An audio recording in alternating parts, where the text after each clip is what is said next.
Welcome back to our channel, where we provide updates and undisclosed narratives on Catherine, Princess of Wales, and her royal family. We are excited to share the following news. Prince Andrew rushes back to London after King Charles cuts off all money and titles. A source familiar with the circumstances has said that Prince Andrew has swiftly returned to London, while King Charles has terminated all connections with the United Kingdom. The ambience inside the vehicle was reportedly as tumultuous as the weather prevailing over the city as the Black Range Rover entered the gates of Buckingham Palace under a slate-grey sky.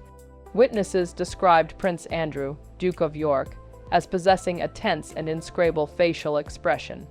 Despite being a quick and resounding re-entry into the core of the British monarchy, this was not a true homecoming in any sense. Numerous senior palace insiders have said that this arrival is the climax of a relationship between the king and his younger brother that has been deteriorating for several years. Reports circulating in Westminster and the city indicate that King Charles Roman III has definitively decided to terminate the private financial support that has enabled the Duke of York to sustain his lifestyle since his withdrawal from public life. The consequences are significant. Due to the dedication of the late Queen Elizabeth Roman II and the financial mechanisms of the Crown, Prince Andrew has been able to operate inside the secure confines of the institution for many decades. Nevertheless, the period of protection has ended. The Duke is in a precarious situation due to the suspected cessation of his annual payment and the withdrawal of his last ceremonial titles. This is not only a financial dispute, it signifies the dissolution of a regal life, the last act in the gradual decline of a man once known as the Golden Boy of the Windsor lineage, an ultimatum from the monarch on the pressing crisis. Following the transition of power, the hostility between King Charles and Prince Andrew has escalated, culminating in overt violence between them. The king's objective for a streamlined monarchy emphasizing cost-effectiveness and public service above the extensive network of minor royals and associates characteristic of previous eras seems to be the impetus for this transformation. This week, Buckingham Palace issued a statement that set the tone for the current stalemate. While it formally refrained from addressing the royal family's private financial issues, the declaration indicated that the king had initiated the formal process of revoking the style titles and honors of his younger brother. This is a bureaucratic disassociation that precedes the financial separation. Camilla Tominey, an experienced royal critic, has said that the tensions within the royal family have escalated to unprecedented levels. Upon receiving notification that the private funding from the Duchy of Lancaster, which include expenses for his security personnel and property maintenance, would be terminated, Prince Andrew allegedly traveled to London specifically to confront the king. This is based on reports. The Duke has relied significantly on these riches to maintain the facade of his former status. The illusion is ending at this moment. The matter that has royal watchers captivated is a simple one. What motivated the king to make such a bold and resolute decision? Was it a really novel revelation, or only the exhaustion of the patience that sibling relationships necessitate? Moreover, how would Andrew, a man who has experienced only adoration and affluence since his birth in 1960, navigate the harsh realities of the private sector? The Golden Boy, a life abounding with highly anticipated occurrences. To understand the magnitude of Prince Andrew's collapse, one must revisit the apex of his career. Andrew Albert Christian Edward, the first child born to a reigning king in almost a century, was born on February 19, 1960. He was the third offspring of Queen Elizabeth Roman II and Prince Philip. However, he was the first progeny to be born to a queen. In a kingdom transitioning from the post-war era to the dynamic 60s, his arrival infused the situation with renewed vigor. Conversely, Andrew was the spare imbued with vivacity, unlike Charles, who was encumbered from birth by the formidable obligations of royalty, or Anne, who established a role characterized by austere pragmatism. It was well acknowledged that he was the queen's favorite due to his charm, exuberance, and self-assurance. He had an innate confidence indicative of someone certain in his role within his endeavors. His father, Prince Philip, formulated the stringent curriculum that he adhered to throughout his education. The institution, referred to as Gordonstown, situated in Scotland, was infamous for its substandard living conditions, frigid baths, and its motto plus est-vous, meaning there is more in you. Notwithstanding Charles's renowned aversion to the institution, which he termed coldness in kilts, Andrew managed to thrive there. Philip believed that hardship was the most effective means of character development. During that moment, instructors described a young prince who was exuberant, enthusiastic, and even impudent. Although he was not a prominent figure in academia, he was well regarded due to his social acumen and physical robustness. Due to his poise, presenting skills, and capacity to navigate elite social circles, he was destined to dominate. Academic scores were not as significant to him as they ultimately were. After finishing his tenure at Gordonstown, Andrew subsequently enrolled in the Royal Naval College in Dartmouth. While this tradition was prevalent in Andrew's family, he ultimately came to see it as a genuine vocation. During the Falklands War in 1982, the prince did not evade the fight. The Queen insisted that her son be let to enlist in the military against the counsel of many government officials who expressed concerns over his safety. To safeguard the aircraft carrier, HMS Invincible, Andrew piloted Sea King helicopters on perilous sorties. He further functioned as a decoy for Exocet missiles. His status as a true war hero was indisputable upon his return to Portsmouth, when he was greeted with applause from a grateful nation arose in his lips. He was not only gorgeous and fearless, but also the most eligible bachelor worldwide. He was the Randy Andy of sensational journalism. At one point in time, he was the epitome of a royal.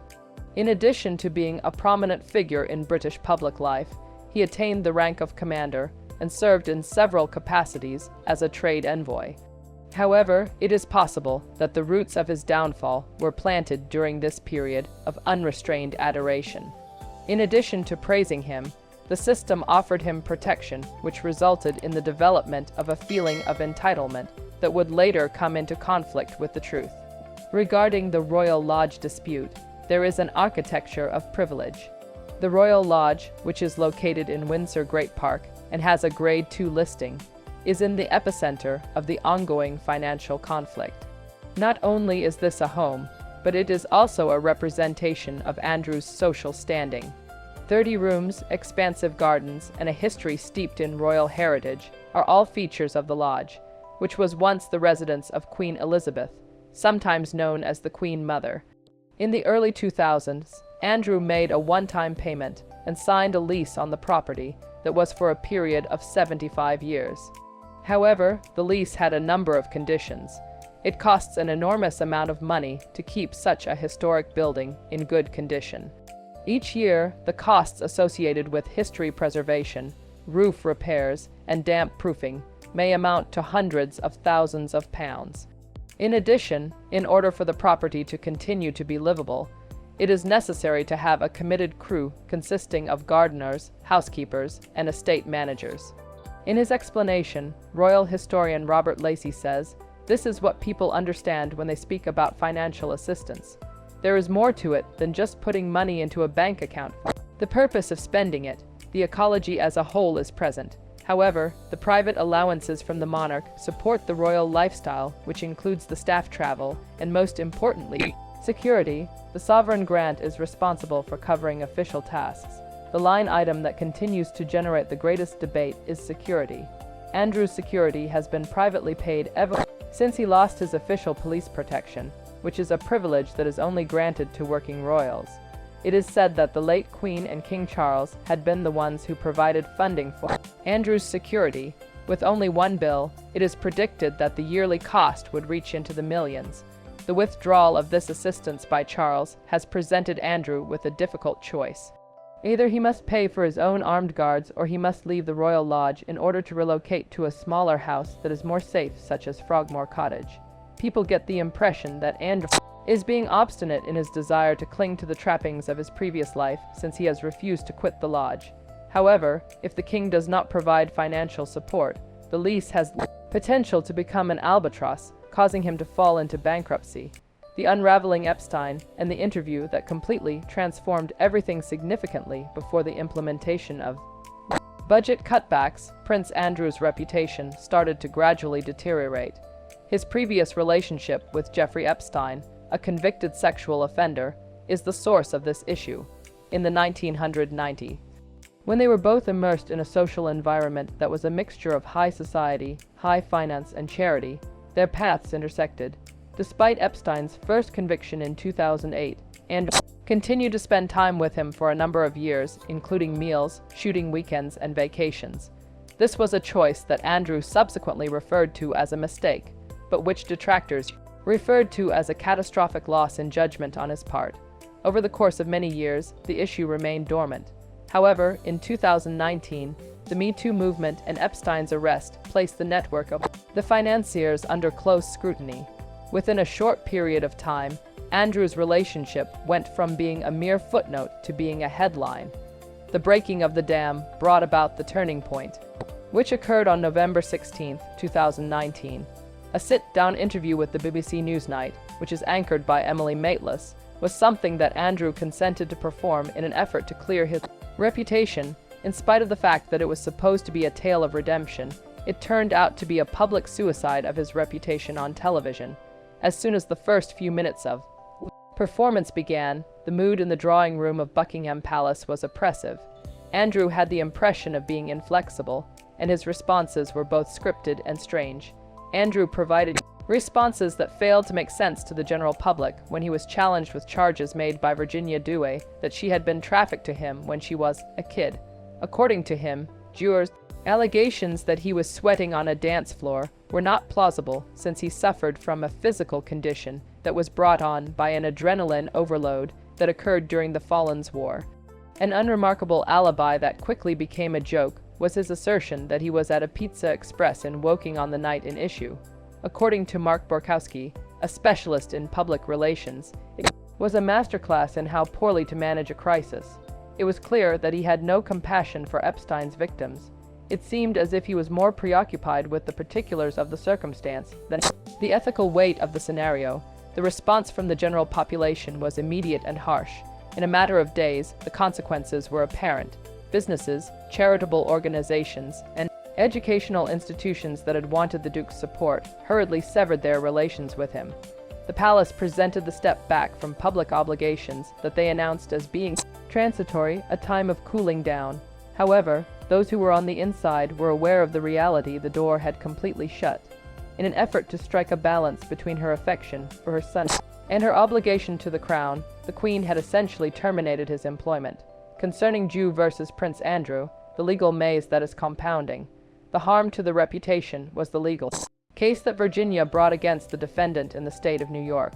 The lawsuit, which was known as Jew versus Prince Andrew, brought the monarchy into the shady workings of the judicial system in the United States. Over the course of many months, Andrew's legal team made several attempts to dismiss the case on technical grounds, relying on allegations of improper serving of documents or contesting the court's jurisdiction. Keeping the issue at the forefront of the news, the international press scrutinized each and every action. It was an unsuccessful strategist. The level of pressure grew intolerable as the matter progressed into the discovery phase, which would have required Andrew to give a deposition while under oath over the course of the investigation. Clear as throat, the parties came to an agreement in February of 2022. Despite the fact that the payment did not include any acknowledgement of culpability, the appearance was very damaging. An amount that is said to be more than £12 million was agreed upon by Andrew to be paid to Jew and her charitable organization. It has been alleged that the late Queen provided funding for a significant portion of this, which raises disconcerting issues about the use of private royal riches to suppress an accusation of sexual assault. David Banks, a legal expert, makes the observation that while the settlement addressed the legal danger, it did not restore confidence. A settlement of such scale is sometimes regarded as an admission by the court of public opinion that the defendant cannot afford for the truth to be challenged in court. This is because the public opinion is a court of public opinion. Although it brought an end to the case, it also solidified his position as a pariah. After the settlement was reached, the process of removing his military titles was considered complete. It was taken away from him because he was the colonel of the Grenadier Guards, a post that he treasured, it was no longer appropriate to refer to him as His Royal Highness in any official capacity. His name was simply Andrew, and he held the title of Duke of York, which was now associated with more notoriety than distinction. The collapse of the business, which marked the end of Pitch Place.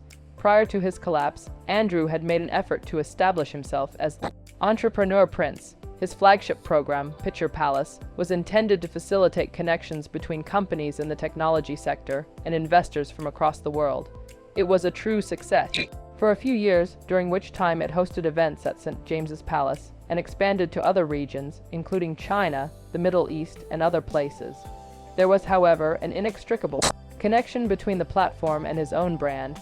As soon as the brand became poisonous, the company went out of business. Filings made by corporations in the years 2024 and 2025 present a picture of an empire that is winding down. In the aftermath of the Newsite catastrophe, major partners such as KPMG Standard Chartered and Astronica withdrew their sponsorship. The resignations of board of directors came in waves. By the year 2025, the effort had been officially terminated. Additionally, his business connections in China were subject to close examination. Besides, there have been rumors making the rounds about his links to political leaders such as Yang Tangbo and other actors who are politically sensitive.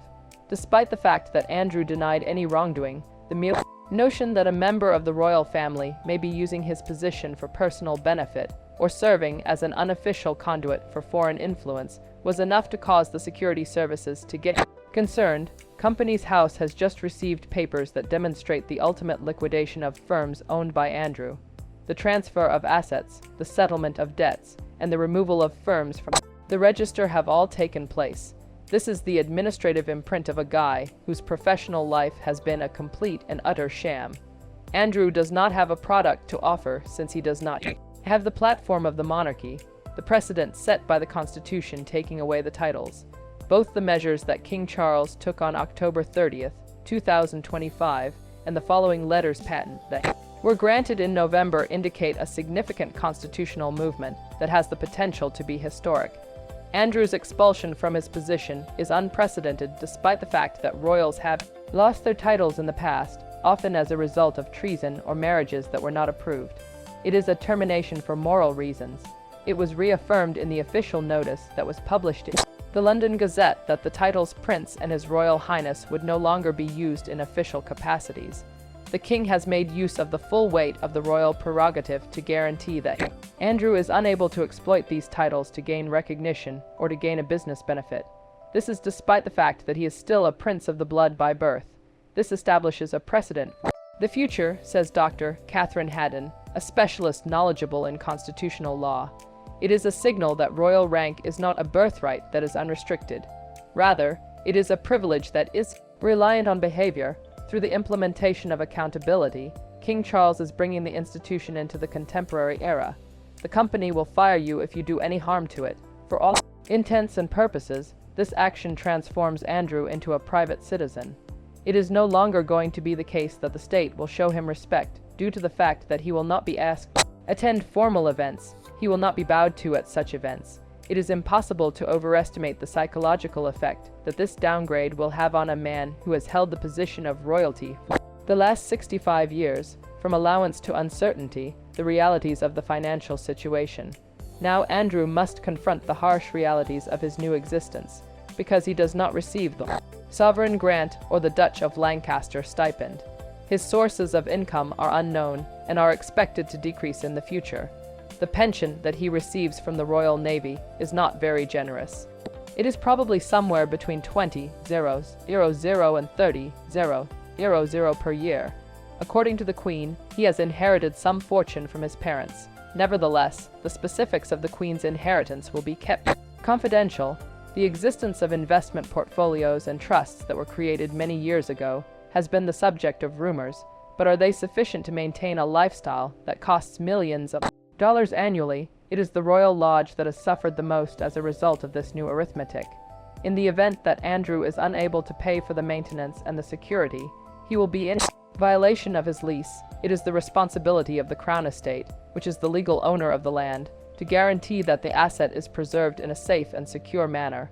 Eviction or a Surrender of the lease via negotiation is not an option if Andrew is unable to pay the rent. This monetary constraint is the most powerful weapon that the king has. This is something that Charles is aware of since Andrew is unable to wage a public relations campaign without funding.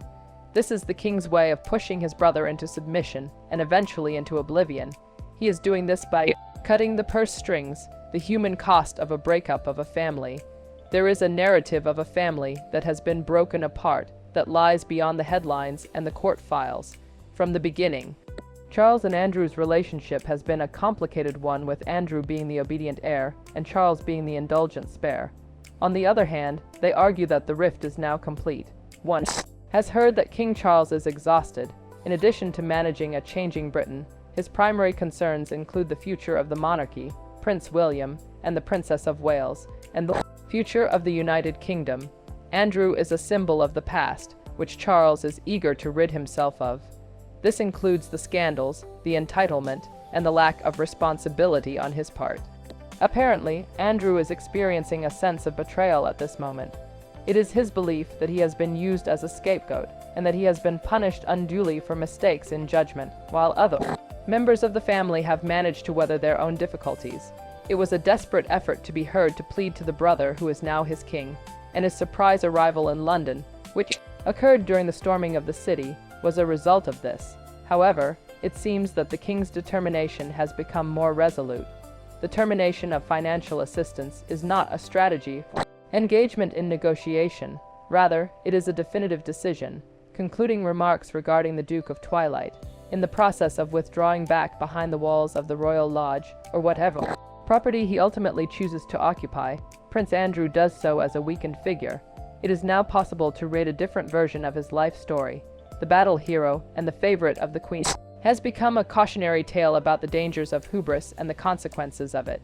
The official documents bear witness to the transition, which includes the removal of the titles, the dissolution of the firms, the resolution of the litigation, and the cessation of the financial support. The only thing that is left is a guy in his mid-60s who is cut off from the institution that defined him and who is contemplating a future that will be irrelevant. It is inevitable that the monarchy will proceed by making it very obvious that the existence of the crown is contingent upon its integrity. King Charles has made it abundantly evident that integrity cannot coexist with the scandals that have been involving the Duke of York. There is a possibility that Andrew's last shout was the storming of London, a final act of defiance before the quiet of private life came to take over. Do you have any thoughts? Was it appropriate for King Charles to cut off all financial links, or did the penalty go beyond what was required for the crime? Does this herald the beginning of a new age in which the British monarchy will be more ruthless? In the comments section below, please share your ideas. We are interested in hearing your viewpoint on this historic change in royal power. According to the Royal Desk's reporting, subscribing to our channel and clicking the video link that appears on your screen will allow you to see our unique documentary on the history of the Royal Lodge, which will provide you with a more in-depth perspective on the future of the government. Thank you for watching the video. Please let us know your thoughts and say goodbye for now.